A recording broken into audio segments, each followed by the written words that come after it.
ये मेरे वजूद का हिस्सा है। कोई चीज हमें जुदा नहीं कर सकती, कोई भी नहीं।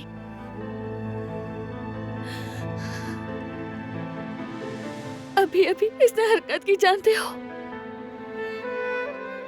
ये बहुत एक्टिव है और बहुत स्ट्रांग है। ये हम इसकी जान कैसे खतरे में डाल सकते हैं?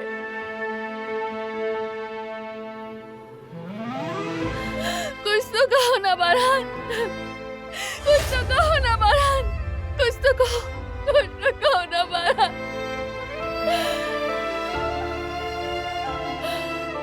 तुम क्या समझती हो दिलान? बेबी से दस्तबरदार होना मेरे लिए आसान है? मेरा दिल पत्थर का है क्या? क्या मेरे दिल में और दिमाग में तुम और मेरी होने वाली औलाद नहीं है क्या दिलान?